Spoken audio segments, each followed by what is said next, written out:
Imaginez que vous soyez coincé dans un travail sans salaire, sans avantages sociaux, et que même lorsque vous mourrez, vous devez encore pointer le lendemain. C'est le sort des héros dans ce monde, car peu importe le nombre de fois où ils meurent au combat, ils sont constamment ressuscités et contraints de continuer à se battre. Dota est l'un de ces héros, et il court actuellement à travers la forêt, poursuivi par un groupe de chevaliers. Les chevaliers le poursuivent parce qu'il vient de leur voler un cercueil, mais il se trouve également dans la région un groupe de fées démoniaques, qui sont bien plus effrayantes que les chevaliers.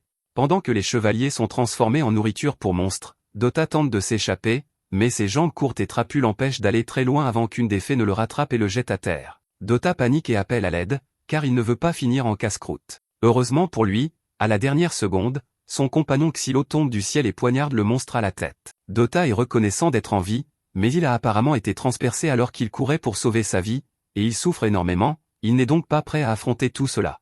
Il dit à Xylo de simplement le tuer, car l'Église le ressuscitera de toute façon à la base, mais Xylo le frappe au visage et lui dit d'arrêter de penser ainsi. L'Église se moque qu'il meure, car elle peut toujours extraire leurs âmes de l'enfer et les placer dans de nouveaux corps, mais après chaque mort et résurrection, les souvenirs de votre âme s'effacent lentement, et vous finissez par oublier qui vous êtes. Dota se rend compte que Xylo a raison, alors il accepte de laisser Xylo soigner sa blessure, même si c'est douloureux. Peu de temps après, Dota est soigné, mais à ce moment-là, Xylo remarque le cercueil là-bas, et il comprend enfin que Dota a fait quelque chose de vraiment stupide. Il était poursuivi parce qu'il avait volé ce cercueil, mais Xylo ne comprend pas pourquoi Dota aurait pris la peine de voler quelque chose comme ça aux chevaliers. Dota s'excuse et dit qu'il ne sait pas pourquoi il l'a fait. Il a juste vu les chevaliers transporter le cercueil et s'est dit « je pourrais probablement le voler ». Et avant même de s'en rendre compte, il courait dans la forêt avec le cercueil. Xylo doit faire appel à toute sa retenue pour ne pas trancher la gorge de Dota après un coup pareil, mais Dota le supplie de laisser tomber, car dans le pire des cas, ils peuvent simplement rendre le cercueil et tout reviendra à la normale. De toute façon, leur situation ne pouvait pas être pire. Cependant, lorsqu'ils se dirigent vers le cercueil pour l'inspecter, ils se rendent compte que leur situation vient d'empirer considérablement. Le fait que Dota ait volé un cercueil était déjà grave, mais il contient le corps d'une jeune fille qui semble très importante, et le quartier général va être très en colère. Dota suppose qu'elle doit être de sang royal, mais Xylo se rend compte que la jeune fille n'est même pas humaine, c'est une déesse. Au début, Dota ne le croit pas, car il se souvient que les déesses sont des armes créées pour vaincre les seigneurs démons, et qu'elles ressemblent toujours à d'énormes morceaux de fer, pas à des petites filles, mais Xylo est certain que cette jeune fille est l'une d'entre elles. À ce moment-là, les deux hommes entendent le son d'un corps à proximité, ils vont donc voir ce qui se passe, mais Xylo dit à Dota de laisser la déesse derrière eux. Le son provenait d'un groupe de chevaliers dans la vallée voisine, et ils sont en train de se faire massacrer, et pendant tout ce temps, Xylo observe la scène en pensant « bon sang, c'est fou. Mais ça ne pourrait pas être moi. » Les chevaliers ont fait preuve de négligence pendant leur avancée, c'est pourquoi ils sont tombés si facilement dans une embuscade tendue par des fées, mais même si c'est de leur faute, Xylo ne peut pas rester les bras croisés pendant qu'ils meurent. Personnellement, il se fiche des chevaliers, mais il en reste quelques-uns en vie là-bas, et sa mission officielle cette fois-ci était de s'assurer qu'au moins la moitié des chevaliers royaux de la région survivent, donc sauver ces types l'aiderait à atteindre son quota. Cependant, alors qu'il s'apprête à sauter, lui et Dota entendent une voix derrière eux. C'est la jeune fille déesse du cercueil, qui semble être bien vivante, mais sa vue agace profondément Xylo.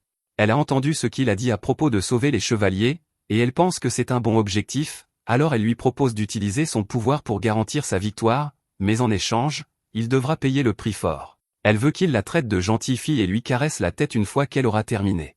Apparemment, les déesses sont conçues avec un désir irrésistible d'affection et de reconnaissance, probablement afin de pouvoir les contrôler. Mais la déesse Théorita semble s'en moquer et affirme que son but est d'aider son maître élu de toutes les manières possibles, ce qui signifie qu'elle est prête à sacrifier sa vie pour aider Xylo si nécessaire, mais ce manque d'estime de soi est l'une des raisons pour lesquelles il déteste tant les déesses. Il saute de la falaise et dit qu'il s'en occupera seul, car il ne veut pas compter sur le pouvoir d'une déesse, mais il aura tout de même besoin des talents d'observation de Dota, alors il lui demande de lui indiquer la direction des chevaliers. Dota ne veut vraiment pas s'impliquer, mais il a des quotas à respecter, il n'a donc pas d'autre choix que d'obéir. Alors que Xylo glisse le long de la falaise vers les chevaliers, il se rend soudain compte que Théorita est juste derrière lui et lui demande pourquoi elle est là. Elle répond qu'il est évident qu'elle voulait protéger son chevalier, mais il lui dit qu'il n'a pas besoin de son aide. Dès qu'il aperçoit une fée, il imprègne un poignard de magie de lumière et de chaleur avant de le lancer, provoquant une énorme explosion, tandis que Kivia fait de son mieux pour suivre le rythme. À la fin de la bataille, tous les monstres ont été éliminés, mais alors que les chevaliers étaient initialement reconnaissants de l'aide apportée, ils changent complètement d'attitude lorsqu'ils réalisent qu'il fait partie des héros condamnés. Il trouve honteux d'avoir été sauvé par quelqu'un comme Xylo, et l'un d'eux pointe même son épée vers lui, ce qui semble assez stupide puisqu'ils savent tous que Xylo est la personne la plus forte ici.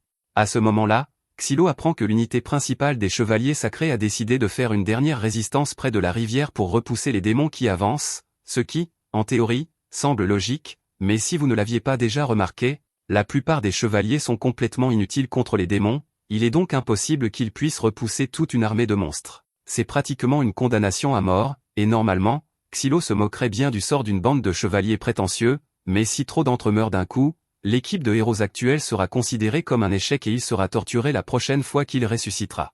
Il ne peut pas laisser cela se produire, alors il se prépare à aller sauver l'unité principale avant qu'elle ne soit complètement anéantie. Pendant ce temps, sur le front, l'escouade dirigée par le commandant Kivia vient de rencontrer l'armée démoniaque. Ils préparent leurs lances éclairées et, à leur crédit, ils parviennent à éliminer les premières vagues de monstres, mais il en reste encore beaucoup, et tôt ou tard, ils vont être submergés. Heureusement, Xylo arrive juste à temps pour les sauver. En réalité, plusieurs chevaliers ont déjà péri, donc je ne dirais pas qu'il arrive juste à temps, mais au moins, il est là, et il est bien plus habile que n'importe lequel de ses novices. Il parvient donc facilement à venir à bout de la vague actuelle de monstres, et les chevaliers sont tous stupéfaits par cette incroyable démonstration de puissance. La commandante Kivia s'approche de Xylo et, bien qu'elle lui soit reconnaissante de son aide, elle se méfie également du fait qu'un guerrier inconnu vienne d'apparaître sur le champ de bataille comme sorti de nulle part. À ce moment-là, Théorita rattrape Xylo et lui reproche d'avoir encore une fois essayé de la semer. Kivia reconnaît Théorita comme étant la déesse qui devait être transportée vers la capitale, et elle se méfie encore plus de Xylo, car elle pense qu'il a dû attaquer le groupe d'escorte pour kidnapper Théorita. Xylo explique que les chevaliers qui escortaient Théorita sont probablement morts, mais que ce n'est pas de sa faute, et qu'il n'a d'ailleurs aucun intérêt à conclure un pacte avec une déesse.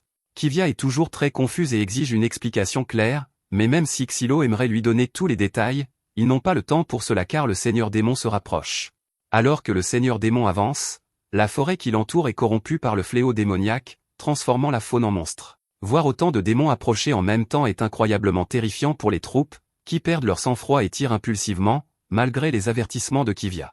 Il s'avère que c'était l'une des pires erreurs qu'ils pouvaient commettre, car ce seigneur démoniaque dispose d'un champ de force qui non seulement bloque les attaques, mais renvoie également les dégâts vers eux, ce qui entraîne la mort d'une grande partie des chevaliers sacrés.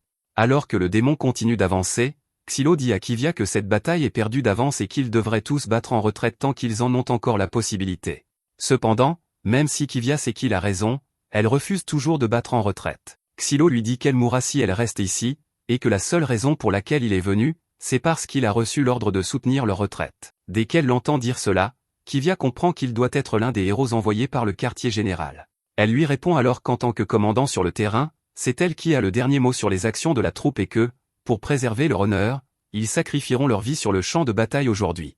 Cependant, Xylo se moque éperdument de l'honneur stupide de Kivia, car il ne supporte pas les gens qui sacrifient volontairement leur vie de cette manière. Mais alors que lui et Kivia sont en pleine dispute, le seigneur démon lance soudainement son attaque. Des dizaines de sacs d'œufs s'abattent sur le rivage et, en un instant, toute la troupe est submergée par les monstres. Xylo fait de son mieux pour les tenir à distance, mais il est à court de poignards à lancer et la situation ne s'améliore pas soudain. Quelques monstres se dirigent vers les canons à foudre et provoquent une énorme explosion sur le champ de bataille qui assomme Xylo.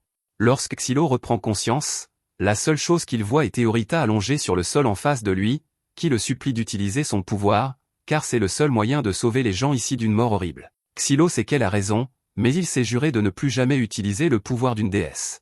Il commence donc à appeler Kivia et lui crie de conclure une alliance avec Théorita à sa place.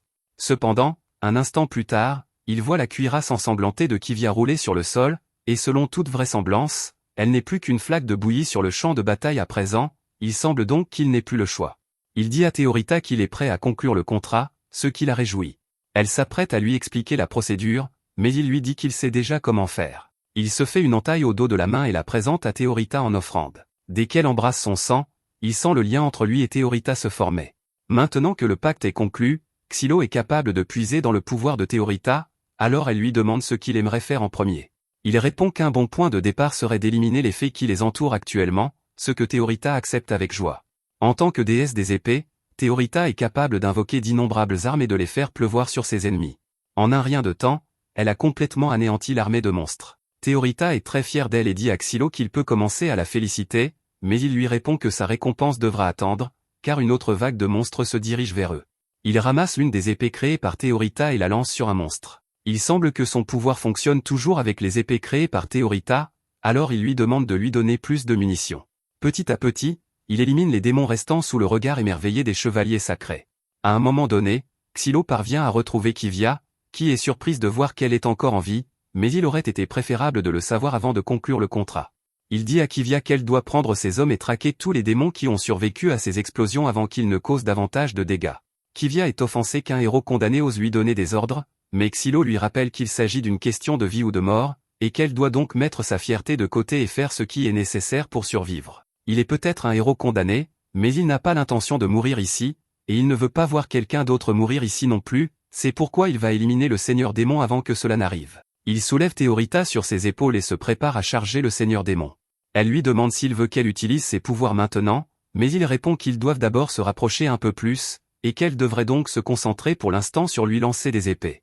Une fois qu'ils sont enfin assez près, il demande à Théorita de créer une épée géante qu'il peut utiliser, et lorsqu'il la lance dans le corps du Seigneur Démon, cela provoque une énorme explosion qui perce un trou dans son corps. Malheureusement, cela n'a pas suffi à le tuer, et le Seigneur Démon fait pousser plusieurs tentacules et les attaque, forçant Xylo à défendre Théorita de son corps. Lorsque Xylo se réveille, il trouve Théorita debout près de son corps, et Dota est également présent, car il est enfin revenu de ce qu'il était en train de faire pendant que Xylo risquait sa vie.